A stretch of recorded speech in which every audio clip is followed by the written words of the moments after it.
പത്രോസിനോട് കർത്താവ് പറഞ്ഞില്ലേ, നീ എന്നെ 3 പ്രാവശ്യം തള്ളിപ്പറയും, അംഗീകരിച്ചോ? പത്രോസിന്റെ ചിന്തയുടെ വിദൂരത്ത് പോലുമില്ല അങ്ങനെ തള്ളിപ്പറയുമെന്നുള്ള കാര്യം. കർത്താവ് അതിന് അടയാളം കൊടുത്തു, നീ പറയുമത്. അത് കണ്ടു കഴിഞ്ഞപ്പോൾ അദ്ദേഹം അനുദപിക്കാനായിട്ട് തയ്യാറായി. അതുപോലെ നിങ്ങൾക്ക് തരുന്ന മുന്നറിയിപ്പ് ദൈവത്തിന്റെ ആത്മാവ് വഴി നിങ്ങൾ സ്വീകരിക്കുന്നെങ്കിൽ, അനുസരിക്കാൻ തയ്യാറാകുന്നില്ല എങ്കിൽ വരാനിരിക്കുന്ന എല്ലാ ദുരന്തവും കൈനീട്ടി മേടിക്കാനായിട്ട് തയ്യാറാകുക. ഇനി സമ്പത്താണോ നിങ്ങൾക്ക് 1-ാം സ്ഥാനത്ത് നിൽക്കുന്നത്, ദൈവമാണോ എന്ന് നിങ്ങൾ തന്നെ തീരുമാനിക്കുക. സമ്പത്താണോ ദൈവത്തിന്റെ സന്നദ്ധിയില് വലുത്, അതോ നമ്മൾ തന്നെയാണോ എന്ന് നിങ്ങൾ തീരുമാനിക്കുക. കാരണം നിങ്ങളുടെ മുമ്പിരിക്കുന്ന എനിക്ക് 25,000 രൂപ 1 മണിക്കൂറിൽ ശമ്പളം പറഞ്ഞാൽ 25,000 രൂപ 1 മണിക്കൂർ. കുവൈറ്റിൽ നിന്ന് ഇവിടെ ആള് വന്ന് വിളിക്കാനായിട്ട് വന്നതന്നെ 1 മണിക്കൂറിൽ 25,000 രൂപ ശമ്പളം തരാമെന്ന് പറഞ്ഞു. 4 മണിക്കൂറാകുമ്പോ എത്ര രൂപയാകും? 1,00,000 രൂപ. ഈ ശമ്പളം ഇതെല്ലാം കളഞ്ഞിട്ടാണെന്ന് നിങ്ങളുടെ മുന്നിൽ ഭിക്ഷ യാചിക്കുന്ന പോലെ പറയുന്നത്. ദൈവം വെറുതെ വിടില്ല. പോകാൻ പറ്റില്ല, എനിക്ക് ചലിക്കാൻ പറ്റത്തില്ല നിങ്ങൾക്ക്. കാരണം എനിക്ക് കിട്ടാവുന്ന ലോകത്തിന്റെ സൗഭാഗ്യങ്ങളെല്ലാം ദൈവനാമത്തിൽ പൂർണ്ണമായിട്ട് ഉപേക്ഷിച്ചു. മത്തായി 16:26 മനുഷ്യ, നീ ലോകം മുഴുവനും നേടിയാലും സ്വന്തം ആത്മാവ് നഷ്ടപ്പെട്ടു പോയാൽ അതിന് പകരമായിട്ട് നീ എന്ത് കൊടുക്കും? അപ്പോഴ് ഈ 25,000 രൂപയൊന്നും 1 മണിക്കൂറില്ല 10 മിനിറ്റിൽ കിട്ടിയെന്ന് പറഞ്ഞാലും ആത്മാവിന്റെ രക്ഷയേക്കാൾ വലുതായി ഈ ലോകത്ത് വേറെ ഒന്നും ഇല്ല. അതുകൊണ്ടാണ് കോടികളും ലക്ഷങ്ങളും ഒന്നും നമുക്ക് പുല്ലുവില കൽപ്പിച്ച് ഇന്ന് ഈ രീതിയിൽ നിൽക്കുന്നത്. അതുകൊണ്ടാണ് ഞാൻ നിങ്ങളോടൊന്നും ചോദിക്കുന്നില്ല. കാരണം മത്തായിയുടെ സുവിശേഷം 10-ാം അധ്യായത്തിൽ 8-ാമത്തെ വാക്യം, ദാനമായിട്ട് കിട്ടി ദാനമായിട്ട് തന്നെ കൊടുക്കുക. അപ്പോൾ ഉത്തരം ആരാ നിങ്ങളോട് ചോദിക്കുന്നത്? ഇവിടെ ഒരു ഓണത്തിന് പച്ചക്കറി വാഗ്ദാനം ചെയ്തിട്ട് അവരങ്ങ് പോയി. പച്ചക്കറി അവർ തരാമെന്ന് പറഞ്ഞു. ഉത്രാടത്തിന്റെ ദിവസം നേരം വെളുത്ത് എന്റെ കയ്യിൽ ആ 2 രൂപയുണ്ട്, പച്ചക്കറി തരാമെന്ന് പറഞ്ഞ് വാഗ്ദാനം ചെയ്തവർ അവര് വീട്ടിൽ പോയി.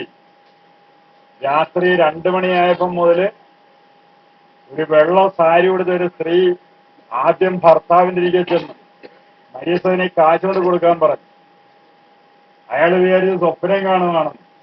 കണ്ണു തുറന്ന് നോക്കിയപ്പോഴേ നല്ല തൂവുള്ള സാരി കൊടുത്തൊരു സ്ത്രീ കട്ടിലിരിക്കുമെന്ന് പറയുന്നത് മരിയസനില് പൈസ കൊണ്ട് കൊടുക്കുക.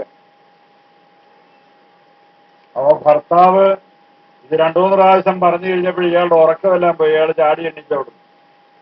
എന്നിട്ട് ഭാര്യയുടെ ഇരിക്കെ ചെന്ന് പറയാനായിട്ട് ചെന്നപ്പോഴേ ഭാര്യ ഇങ്ങോട്ട് വന്നിട്ട് പറഞ്ഞ്, ഒരു സ്ത്രീ എന്റെ ഇരിക്കെ വന്നിട്ട് പറഞ്ഞ് മരിയസന് പൈസ കൊണ്ട് കൊടുക്കുക. അങ്ങനെ പറഞ്ഞിട്ട് എന്നോട് വന്ന് പറഞ്ഞു, ഞാൻ അത് പറയാനായിട്ടാണ് നിന്റെ ഇരിക്കെ വന്നത്. അത് ഇങ്ങോട്ട് വരണ്ട, പ്രശ്നമൊന്നുമില്ലല്ലോ, ഇവിടെ എവിടുന്നെങ്കിലും ഒപ്പിച്ചോളുമല്ലോ എന്നും പറയേണ്ട അവര് വീട്ടിൽ ഇരുന്നതാണ്.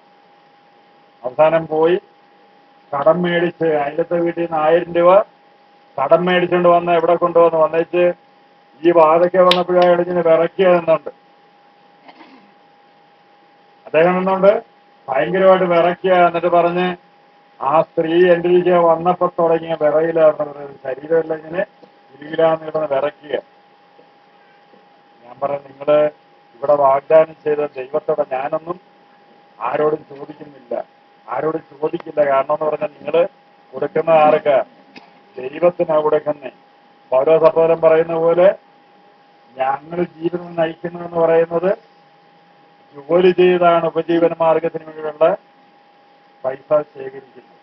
അല്ലാതെ ആരുടെ 1 രൂപ പോലും ഔദാര്യമായിട്ട് അല്ല ഒന്നും ചെയ്യുന്നത്.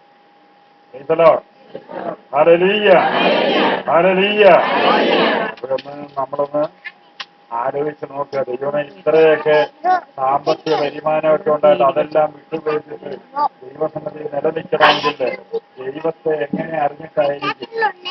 ആ ബോധ്യങ്ങളൊക്കെ നിങ്ങൾക്ക് തരണമെങ്കിൽ ദൈവം എന്തായിരിക്കും പറയുന്നത്? ഞാനിന്ന് താമസിക്കുന്നത് തന്നെ ഒരു കുടുംബത്തിന്റെ ഔദാര്യമാണ്. ഒരു കുടുംബം ഔദാര്യമായിട്ട് തന്ന ഭവനത്താണ് ഞാൻ താമസിക്കുന്നത്. തിരുവചനം പറയുന്നില്ലേ, പറവകൾക്ക് ആകാശമുണ്ടായിരുന്ന പാമ്പുകൾക്ക് നാളമുണ്ട്. പുത്രന്റെ തലയ്ക്ക് ഇടവില്ല. അതായിരുന്നു എന്റെ അവസ്ഥ. താമസിക്കാൻ ഇടവില്ലാതെ ഇവിടെയായിരുന്നു കിടന്നുകൊണ്ടിരുന്നത്. അങ്ങനെ ദൈവം ആ ഒരു കുടുംബത്തിലൂടെ കാണിച്ച ഔദാര്യം. അതുകൊണ്ടാ തിരുവചനം പറയുന്ന ദൈവഭക്തന് യാതൊന്നും കുറവുണ്ടായിരിക്കുകയില്ല. കാവട്യ ഭക്തിയൊന്നുമല്ല ദൈവത്തോട് കാണിക്കുന്നത്. കാവട്യോ കവടതയൊന്നും അല്ല ദൈവത്തോട് കാണിക്കുന്നത്. പൂർണ്ണമാണ്. 100% ഒരു കാര്യം ദൈവം തരുമെന്ന് പറഞ്ഞാൽ ദൈവം തന്നിരിക്കും. അതുകൊണ്ട് ഓരോ കാര്യങ്ങളും മുന്നറിയിപ്പായിട്ട് ദൈവം വെളിപ്പെടുത്തിക്കൊണ്ടിരിക്കുന്നു. അത് ആ സമയം വരുമ്പോഴേ നിങ്ങൾ ഒരേത്തിരും അതിൽ നിന്ന് രക്ഷപ്പെടേണ്ടതിനാണ് മുന്നറിയിപ്പായിട്ട് ദൈവം ഒരേന്നും പറയുന്നത്. Praise the Lord. യേശുവേ നന്ദി. ഹല്ലേലൂയ, ഹല്ലേലൂയ, ഹല്ലേലൂയ, ഹല്ലേലൂയ,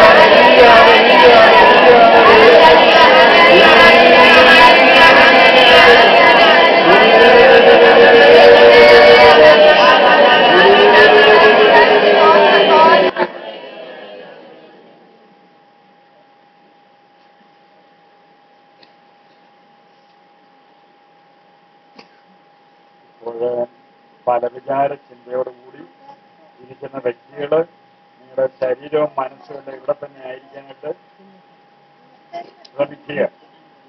പലരും ഇപ്പോഴെ വീട്ടിൽ പോയവരുണ്ട്. വീട്ടില് പറഞ്ഞിരുന്ന ആളിപ്പോ വന്നു കാണുമോ, അവിടെ എന്തായി കാണും എന്നൊക്കെ ഇങ്ങനെ ശരീരം ഇവിടെയും മനസ്സ് പല സ്ഥലത്തായിട്ട് കറങ്ങിക്കൊണ്ടിരിക്കുന്ന അവസ്ഥയുണ്ട്. അതെല്ലാം പൂർണ്ണമായിട്ട് ഉപേക്ഷിക്കുക. പലരുടെയും മനസ്സ് അസ്വസ്ഥമായിട്ടുണ്ട്. കാരണം നമ്മൾ പറയുന്നതും വന്നതും ദൈവസന്നദ്ധിയിലാണ്.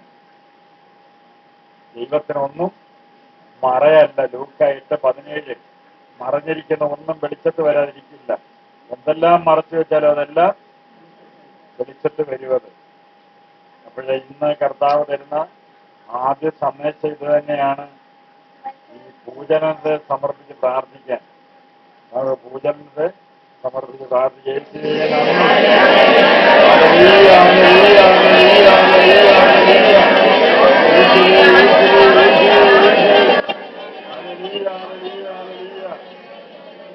ഇതിന് പ്രാർത്ഥിക്കുമ്പോൾ കർത്താവ് തരുന്നൊരു മുന്നറിയിപ്പ് ഇതാണ്.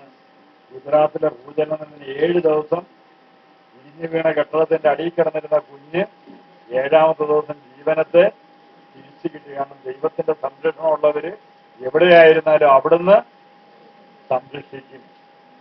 അതുപോലെ തന്നെ ക്ഷാമം വരാനിരിക്കുന്ന ക്ഷാമത്തെ സമർപ്പിച്ച് യേശുവേ നന്ദി.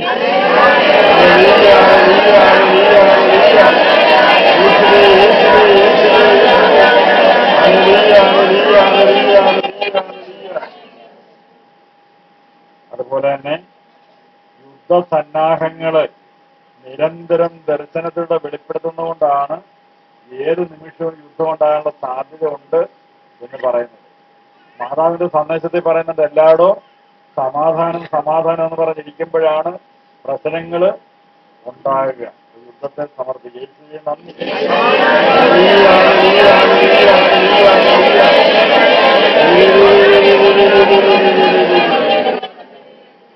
തെക്ക് കിഴക്ക് അതിശക്തമായ ദുരന്തങ്ങൾ സംഭവിക്കുമെന്ന് കർത്താവ് പറയുന്നുണ്ട്. തെക്ക് കിഴക്ക് അതിശക്തമായ ദുരന്തങ്ങൾ സംഭവിക്കാനുള്ള അവസ്ഥയുണ്ട്. തെക്ക് കിഴക്കെന്ന് പറയുന്നത് ഈ ഭാഗമാണ്. അപ്പൊ ആ ഭാഗത്ത് കർത്താവിന്റെ കരങ്ങളിൽ കൂടി കഴിച്ച്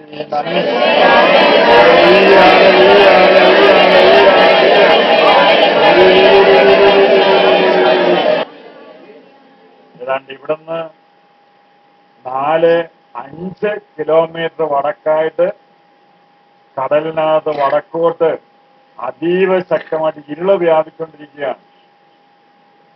അതിഭയങ്കരമായിട്ടുള്ള ഇരുള് കടലിനകത്ത് വ്യാപിച്ചുകൊണ്ടിരിക്കുകയാണ്. അതാ ഇപ്പോഴത്തെ ഈ അന്തരീക്ഷ അടയാളം നമുക്ക് കർത്താവ് വെളിപ്പെടുത്തുന്നത്. ഇപ്പോഴേ പ്രകൃതിയിൽ ഇങ്ങനെ ഉള്ള ആ മാറ്റം, കടലിൽ ഇരുള് വ്യാപിച്ചുകൊണ്ടിരിക്കുന്നതുകൊണ്ടാണ്. അത് ഒരുപാട് പ്രശ്നങ്ങളിലേക്കായിരിക്കും പോവുക. അതിനെ സമർപ്പിക്കുക. യേശുവേ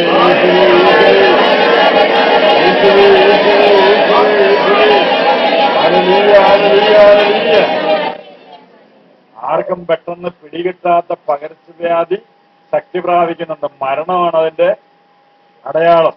എന്ത് രോഗം കൊണ്ടാണ് മരിച്ചതെന്നൊന്നും അറിയാനായിട്ട് സാധിക്കില്ല. അങ്ങനെ ഒരു പകർച്ചവ്യാധി ശക്തി പ്രാപിക്കാൻ തുടങ്ങുകയാണ്.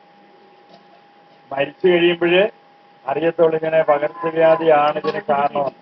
അതുകൊണ്ടാണ് ഈ കൈവ പ്രാർത്ഥനയും ദൈവത്തിന്റെ സംരക്ഷണമൊക്കെ ആവശ്യമായിട്ട് വരുന്ന ഇതേപോലുള്ള മേഖലകളിലാണ്. അപ്പോഴ് ഈ പകർച്ചവ്യാധിയെ കർത്താവിന്റെ കരങ്ങളിലേക്ക് സമർപ്പിക്കാം.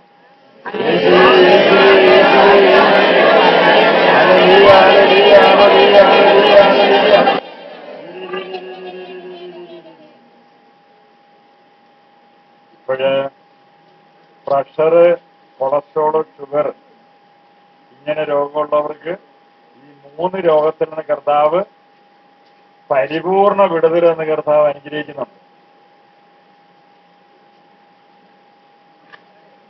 ഷുഗർ മൂലം ആരുടെയോ ഇടതെ കണ്ണിന് കാഴ്ചയില്ലാത്ത ആ കാഴ്ച കർത്താവ് തിരിച്ചു തരുന്നുണ്ട്. ഷുഗർ കാരണം ഇടതെ കണ്ണിന് കാഴ്ച കുറവുള്ളവരാരുണ്ട് കൂടുതൽ. കാഴ്ച കർത്താവ് തിരിച്ചു തന്നിരിക്കുന്നുണ്ട്. ഈ ഷുഗറും പ്രഷറും ഒക്കെ ഉള്ളവരുടെ കരങ്ങൾ കരുതുക. യേശുവേ നന്ദിയാണ്.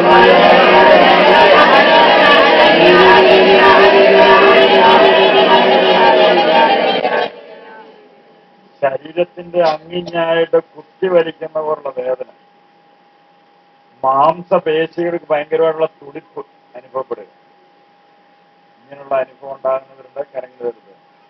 ശരീരത്തിന്റെ പല ഭാഗത്തും കുത്തിവലിക്കുന്നവരുടെ വേദന, ശരീരത്തിന്റെ പല ഭാഗത്തും ഇങ്ങനെ തുടിപ്പ് അനുഭവപ്പെടുന്നു. യേശുവേ നന്ദി.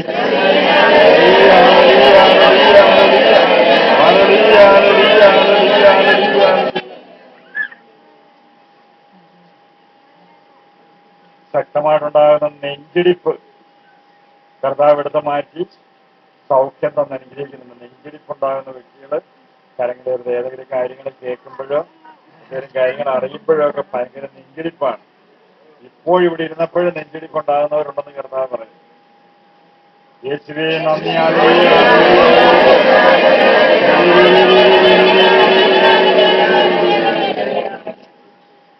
ശക്തമായിട്ടുണ്ടാകുന്ന മസിൽ പിടുത്തം കർത്താവ് എടുത്ത് മാറ്റി സൗഖ്യം തരുന്നുണ്ട്. കിടന്നു കഴിഞ്ഞിട്ട് കാലങ്ങോട്ടും ഇങ്ങോട്ടൊക്കെ ഒന്ന് നോർത്തുമൊക്കെ ചെയ്യുമ്പോഴത്തേക്ക് ഭയങ്കരമായിട്ട് മസിൽ പിടിച്ച് വേദന സഹിക്കാൻ വയ്യാത്ത വേദന അനുഭവപ്പെടും. ഇങ്ങനെയുള്ളവർക്ക് കർത്താവ് വിടുതൽ എന്ന് അനുഗ്രഹിക്കുന്നത്. നന്ദി.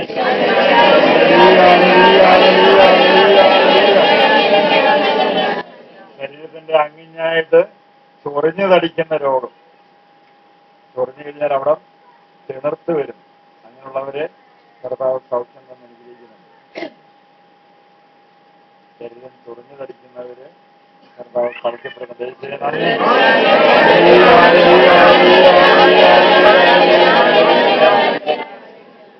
ഇപ്പോഴിവിടെ ബ്ലേഡ് പിരിവ് നടത്തുന്ന 3 പേര് ഇവിടെ ഇരിപ്പുണ്ടെന്ന് കർത്താവ് പറയുന്നു. അവരുടെ മനസ്സിൽ ഞാൻ ആഹപ്പാടെ പെരുമ്പറ കൊട്ടുന്നവരുള്ള അസ്വസ്ഥതയാണ്. ഇനി എന്ത് ചെയ്യും, ഇനി എന്താകും എന്നുള്ള വലിയ ആകുലത അവരെ വേട്ടയാടിക്കൊണ്ടിരിക്കുക. ഭയങ്കര അസ്വസ്ഥത. കാരണം മക്കളുടെ കാര്യവും ഭർത്താവിന്റെ കാര്യവും കുടുംബമൊക്കെ തകരുമെന്നൊക്കെ പറഞ്ഞു കഴിഞ്ഞപ്പോഴേ ഒരു കാരണവശാലും അവരെ കൊണ്ട് സമാധാനിക്കാൻ പറ്റുന്നില്ല.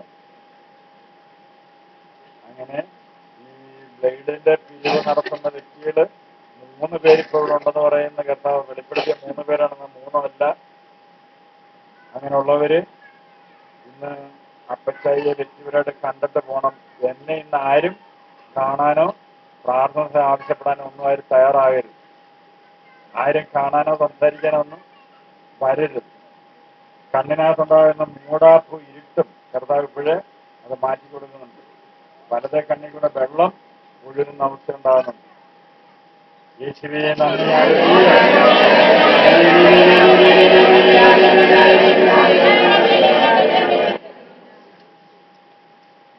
ശരീരത്തിനുണ്ടാകുന്ന ക്ഷീണം, തളർച്ച, മയക്കം ഇങ്ങനെയുള്ള അവസ്ഥ കർത്താവ് എടുത്ത് മാറ്റി സൗഖ്യം തരുന്നുണ്ട്. ശരീരത്തിന് മയക്കം പോലെ ഉണ്ടാകുന്നു. ശരീരത്തിന് തലകറങ്ങുന്ന പോലെ തോന്നും. നടക്കുമ്പോഴൊക്കെ വീഴാൻ പോകുന്ന പോലുള്ള തോന്നലുണ്ടാകും. ഇതൊക്കെ കർത്താവ് എടുത്ത് മാറ്റുന്നുണ്ട്. നന്ദി.